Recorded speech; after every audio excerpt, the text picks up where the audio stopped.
Եթե բուհերի 90%-ում սովորում են աղջիկները, բա դպրոցում ով պետք է դասավանդի, տղամարդկանց, որ հիմա, այսինքն տեղից է պետք սկսել։ Եթե երգչախմբի 90%, 100%-ը աղջիկներն են, բա հետո ով է գնալու այդ դպրոցում դասավանդի, բա այդ եմ ասում։ Եթե մենք կրթությունը նույնքան ընկալելի չի տղաների շրջանում, ինչքան աղջիկների շրջանում, բա ով դասավանդի, ուրիշ տարբերակ մենք չունենք։ Ես կոնկրետ իմ մասնավոր դեպքի հիմա կարող է վիճակագրությունը մի փոքր տարբեր լինի, բայց այդ մասնավոր դեպքը ես հետաքրքրվել եմ իմ երեխայից եւ այդպես է, ու սա իմ կարծիքով պիտի երևի լրացուցիչ մտածենք խթանների մասին, որպեսզի նաեւ տղամարդ ուսուցիչներին ուղղորդենք դեպի դպրոց, սա առաջինը, օրինակ կանանց գործարար ակտիվության մասով մենք այս տարի նոր աշխատանքային ծրագիր ենք ընդունել եւ նաեւ ձեռնարկության ռազմավարության մեջ նախկինում իհարկե եղել է այդպիսի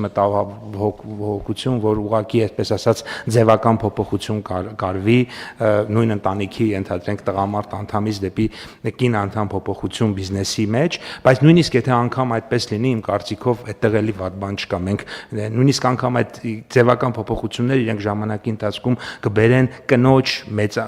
ներգրավվածության մեծացման, որտեղ ինքը ստիպված է լինելու ինչ-որ պայմանագրեր ստորագրել, ինչ-որ ինքը ստիպված է լինելու պետության կամ այլ կազմակերպությունների հետ ինչ-որ գործնեության մեջ մտնել, այսինքն մենք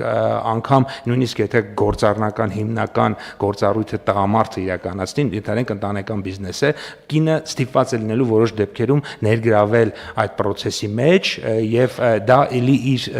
կամած կբերի նրան, որ կանայք ավելի շատ կներգրավեն գործարար ակտիվության մեջ։ Ես կարծում եմ, որ այստեղ մենք ունենք անհավասարություն եւ դա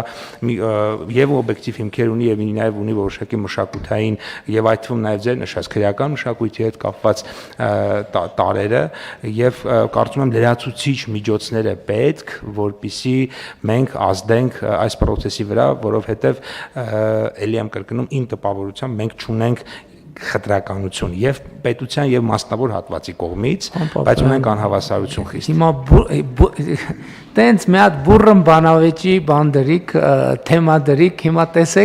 տեսեք ինչքան ձեռքեր բարձացան ձեր ասացին արձագանքելու համար, բայց հերթով պարոն Միրզոյան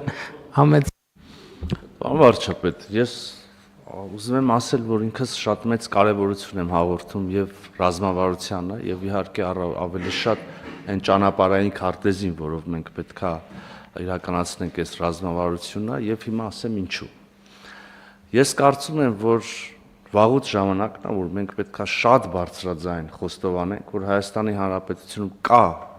խտրականություն կանանց նկատմամբ եւ ավելին ասեմ, շատ ավելի վատ, Հայաստանի Հանրապետությունում կա բռնություն կանանց նկատմամբ եւ կա ընտանեկան բռնություն։ Սովորաբար ընդունված ասել, որ դա կա մարզերում, բայց ես ստորագրում եմ ձեր բառերի տակ, դա կա Երևանում եւ այս այն դեպքերից է, որ մենք էլի ենք առնչվել այս ոլորտին, մեր հասարակությունում կան այդպիսի թեմաներ, որոնց շուրջ սեղանների շուրջ ընդունված է ճորոն բառեր ասել եւ կենացներ խմել, օրինակ այս դեպքում կանանց մասին, բայց իրական կյանքում ճիշտ հակառակ վերաբերմունք է ցույց տալ կանանց նկատմամբ եւ եթե խտրականության դեպքում, օրինակ հանրային կյանքում, տնտեսական կյանքում ինչ որ հավելյալ գործիքների կարիք կա, բացի կրթությունից եւ հոգեբանական ինչ որ ասպեկտներից, օրինակ, եւ մի մասը անում ենք մանկապարտեզներ, մսուրներ, դայակներ, որպեսզի խրախուսենք կանայք ավելի ներգրավեն եւ հաղթարենք այդ խտրականությունը, ապա բռնության դեպքում դա ընդհանրապես անբացատրելի է եւ անհանդուրժելի է։ Ես կարծում եմ, որ մենք շատ հատու վճռական եւ անողոք պայքար պետք է մղենք ընտանեկան բռնության դեմ եւ հստակ գործիքներ մշակենք կրթությունում օրինակ կանխարգելման նպատակով, ներքին գործերի նախարարությունում օրինակ, չգիտեմ, արագ արձագանքման նպատակով եւ այլն, սա պետք է լինի մեր առաջնահերթություններից մեկը։ Համաձայն եմ լիարժեք ձեզ հետ, պարոն Միրզոյան, ուղղակի կավելացնեմ, որ նաեւ բռնության ընկալումը մեզանում ամբողջական չի։ Մեզ թվում է, թե բռնությունը մենակ ֆիզիկական կոնտակտն է, եթե ֆիզիկական կոնտակտ չկա, ուրեմն չկա բռնություն, բայց իրականում համենայն դեպս հետազոտությունները, որը ես կարդալու առիթ ունեցել եմ, ասում են, որ բռնությունը մենակ ֆիզիկական կոնտակտը չի, կամ կոնտակտի, ֆիզիկական կոնտակտի բացակայությունը, ֆիզիկական ներազդեցության բացակայություն դեռևս չի նշանակում բռնության բացակայություն եւ բռնության ձևեր կան, որոնք չի նշանակում, որ ինչ-որ մեկին խփում է։ Եվ եթե այս տեսակետից նայենք տրամաբանությունը, ընդհանրապես կարող ենք արձանագրել, որ բռնության միջավայր կա մեծ հաշվով, խտրականությունը, այդտեղ խտրականությունը ինչ է, այդտեղ իհարկե տերմինաբանության խնդիր կա, ես դա ուզում ասեի, պետք է հասկանալ խտրականություն ասելով ինչ նկատի ունենք, բայց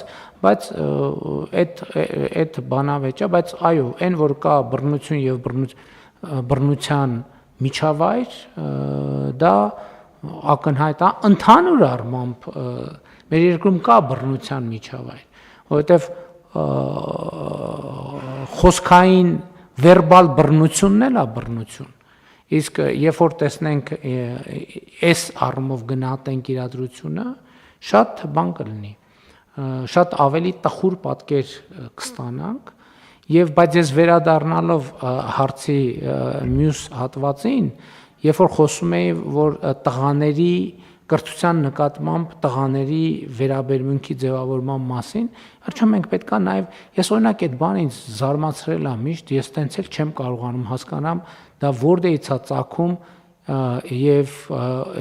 ինչից է գալիս փոքր տղաներին հայհոյանք սովորացնելու մշակույթը։ Ասենք որ մեկ էլ տանը հյուրեր են հավաքում, ասենք բանը, միջոցը ոնց որ մարդիկ նորմալ նստած շփում են, մեկ է արի,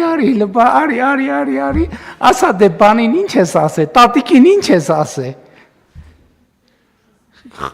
Ժողովուրդ կներեք, սա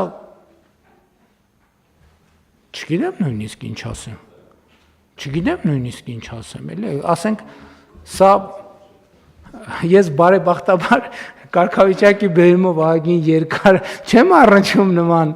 իրադրության հետ, որովհետև դե իմ մոտ տենց բաներ ենթադրում եմ վերջին տարիներին այդպիսի տեսարաններին ականատես չեմ ելնում, բայց եթե ինձ ասեք, որ հիմա էլ չկա տենց բան, ես կերջանկանամ, բայց ես ենթադրում եմ, որ դա ընդհանրապես նրանից է, որ ընդունված չի վարչապետի մոտ տենց տեսարանները ի ցույց դնել։ Չնայած եթե ընդունված չի, ուրեմն կան կալում, որ դա այդքան էլ տենց բան, լավ բան չի։